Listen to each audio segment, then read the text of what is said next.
अनिल की अभी नई नई शादी हुई थी। उसकी शादी गांव की लड़की अनुराधा से हुई थी। क्योंकि अनुराधा शुरू से ही गांव में रही थी, इसलिए वह बिल्कुल देसी थी। पर शहर आने के बाद भी वह अपनी हरकतों को नहीं बदलती और उसकी इन्हीं हरकतों से अनिल परेशान हो जाता है। अनिल, अनुराधा, अब तुम गांव में नहीं हो, तुम्हारी शादी मुझसे हुई है, हम शहर में रहते हैं, कुछ तो बदलाव लाओ अपने अंदर। अनुराधा, कैसा बदलाव? हम क्या अच्छे नहीं हैं? हम भी तो गोरे हैं, दिखने में कितने सुंदर हैं, और हमको तो अच्छे से साड़ी पहननी भी आती है। हम ना अपने गांव में सभी लड़कियों को साड़ी पहनाते थे, सभी हमारे पास ही आती थी पहनने के लिए। अनुराधा बोलना शुरू हो जाती है और चुप ही नहीं होती। अनिल उसकी बातों से परेशान हो जाता है। वह तैयार होकर ऑफिस के लिए निकल जाता है। आखिर हमने ऐसा क्या बोला जो ये ऐसे बिना बोले चले गए?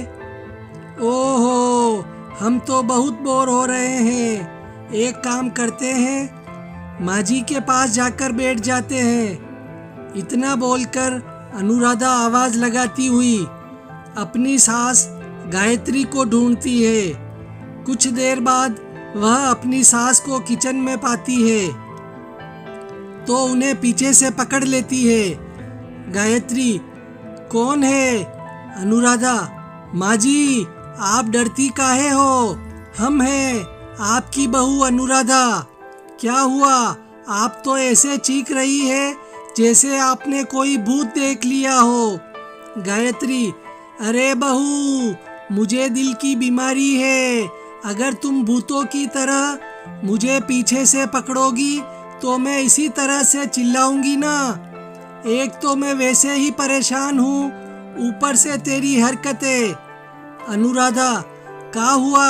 आप परेशान हैं? गायत्री, अरे मेरा बेटा अनिल और तेरा पति आज लंच लेकर नहीं गया। वो 5 मिनट भी भूखा नहीं रह सकता, और तू तो जानती है कि वो बाहर का कुछ खाता भी नहीं है। अनुराधा, माँ जी, इसमें परेशान होने वाली क्या बात है?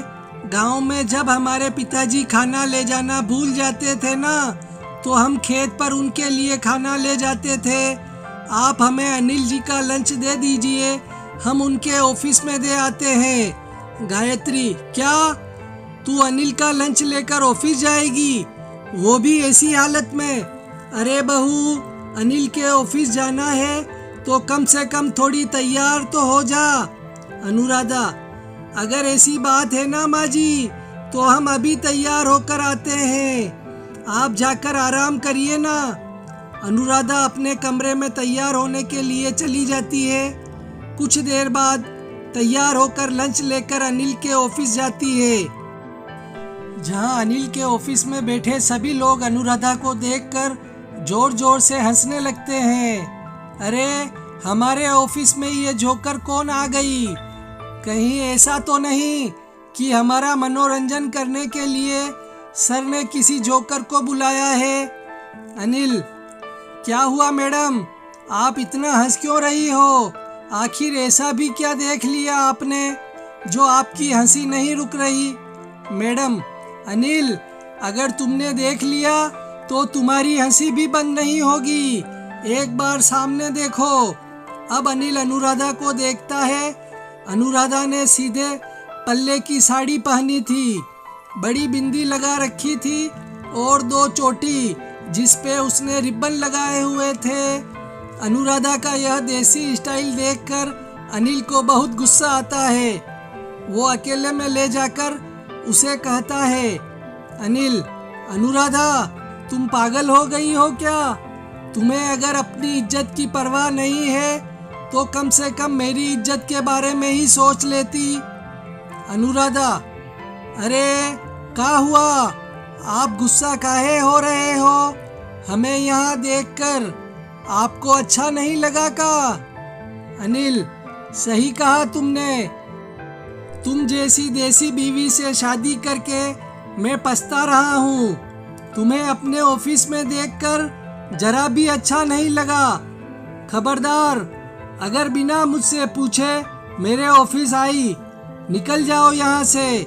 अनिल का गुस्सा देखकर अनुराधा को बहुत बुरा लगता है। वो बिना लंच दिए रोती हुई घर आ जाती है। अनुराधा, अब से हम अनिल जी की परवाह ही नहीं करेंगे, क्योंकि उन्हें हमारे उनके लिए चिंता करना पसंद ही ना है। अनुराधा काफी देर तक रोती है, पर कुछ ही देर बाद वो सारी पुरानी बातों को भूल जाती है। तो वहीं दूसरी ओर अनिल को बहुत दुख होता है जब उसे पता चलता है कि अनुराधा तो उसके लिए लंच लेकर आई थी। रात को अनिल घर जाकर अनुराधा से अपनी गलतियों के लिए माफी मांगता है। अनिल, अनुराधा, मुझे माफ कर दो। आज मैंने ऑफिस में तुम्हारे साथ बहुत गंदी तरह से बात की। अनुराधा, आपके माफी मांगने से हमारी आंखों में आंसू दोबारा थोड़ी ना आ जाएंगे। आपको पता है हमें कितना समय लगा था और कितने दिनों बाद इस तरह से हम तैयार होकर आए थे सिर्फ आपके लिए। हमें लगा कि आप हमें ऐसे देखेंगे तो खुश हो जाएंगे, पर आपने तो हमें सबके सामने सुना दिया। अनिल, अरे गलती हो गई, माफ कर दो। आगे से फिर कभी नहीं करूँगा। इस तरह से अनिल अनुराधा को मनाने की कोशिश करता है, लेकिन अनुराधा उसकी एक नहीं सुनती, जिसके बाद वो उसे खुश करने के लिए कहता है, अनिल, अगर तुम मुझे माफ कर दोगी तो मैं तुम्हें कल फिल्म दिखाने ले जाऊंगा। अनुराधा, आप सच बोल रहे हैं? आपको पता है ना, मुझे फिल्म देखना बहुत पसंद है। और रही माफी की बात, तो हमने आपको कब का माफ कर दिया। इस तरह से अनिल अनुराधा को मना लेता है। अब अगले दिन अनुराधा अनिल के साथ बाहर जाने के लिए तैयार होने लगती है और एक बार फिर वो अपने देसी लुक में आती है। ये देखकर अनिल को फिर से गुस्सा आ जाता है। अनिल, अनुराधा, तुम्हें मेरी बात कब समझ में आएगी? तुम क्यों बार बार देहातों जैसी बन जाती हो? हम बाहर फिल्म देखने जा रहे हैं। अगर लोगों ने तुम्हें इस रूप में देख लिया ना, तो तुम्हारा मजाक बनाएंगे। अनुराधा, तो हम ऐसा क्या करें कि लोग हमारा मजाक ना बनाएं? अनिल, जैसा मैं बोलूं बस वैसा करना और वही कपड़े पहनना जो मैं बोलूं। इस तरह से अनिल अनुराधा को सलवार सूट पहनने के लिए देता है, साथ ही उसे खुले बाल में चलने को कहता है। अनुराधा को अपना ये लुक अच्छा तो नहीं लगता, जिस वजह से वो अनिल से नाराज हो जाती है और इस तरह से दोनों के बीच में लड़ाई हो जाती है। अनिल, मैं तुम्हें कितना ही बदलने की कोशिश क्यों ना करूं, पर तुम देसी की देसी ही रहो। अनुराधा, अरे भला कोई पति अपनी बीवी को ऐसे ले जाता है का? हमारे देश की संस्कृति है साड़ी, बहुएं तो साड़ी में ही अच्छी लगती है। अनिल, तुम्हारी यही सोच मुझे अच्छी नहीं लगती। जब तुम्हारी सोच बदल जाए, हम उस दिन फिल्म देखने जाएंगे। और एक बार फिर अनिल अनुराधा से नाराज हो जाता है। अब ऐसे ही कुछ दिन बीत जाते हैं और एक दिन अनिल के कुछ दोस्त घर पर खाने के लिए आते हैं। माँ, अनुराधा, आज मेरे कुछ दोस्त घर पर खाने के लिए आ रहे हैं, तो आप उनके लिए कुछ अच्छा सा खाना बनाना और कोशिश करना चाइनीज बनाओ। अरे तू फिक्र मत कर बेटा, मैं सब देख लूंगी। और बहू है ना मेरे साथ मेरी मदद करने के लिए। अनुराधा, माँ जी, ये चाइनीज कौन सा खाना होता है? हमें नहीं बनाना आता। अनिल, माँ को सब आता है, तुम बस माँ के साथ रहना अच्छा मैं चलता हूँ, रात को अपने दोस्तों के साथ घर आऊँगा। इतना बोलकर अनिल घर से चला जाता है। गायत्री भी अपने कमरे में आराम करने लगती है। देखते ही देखते शाम हो जाती है। अचानक से गायत्री की तबीयत खराब हो जाती है। बहू, मेरी तबीयत ठीक नहीं है, मुझे बार बार उल्टियाँ हो रही है। एक काम कर, तुझे जो आता है वही खाना बना दे। कुछ देर में अनिल अपने दोस्तों के साथ घर आ जाएगा। अपनी सास के कहने पर अनुराधा किचन में जाती है और देसी खाना बनाती है। कुछ देर बाद अनिल अपने दोस्तों के साथ घर आता है, जहां वो देखता है कि खाने में दाल, चावल, भिंडी की सब्जी, पकोड़े, कड़ी और अचार है। इस तरह का देसी खाना देखकर अनिल को बहुत गुस्सा आता है। वो अपने दोस्तों के सामने ही अनुराधा पर चिल्लाने लगता है। अनिल, मैंने तुमसे कहा था ना कि तुम खाना मत बनाना, माँ सब देख लेगी, फिर क्यों तुमने खाना बनाया?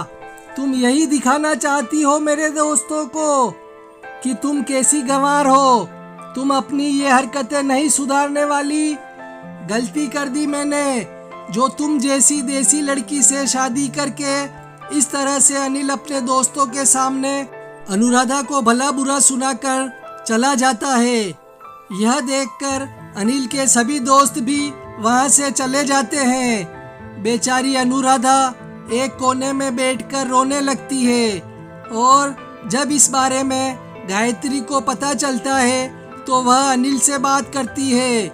गायत्री, बेटा, तूने बहू के साथ बिल्कुल सही नहीं किया। क्या देसी होना हमारे देश के लिए या तेरे लिए कलंक है? हम सब देसी लोग हैं बेटा, पर शहर आकर शहरी हो गए।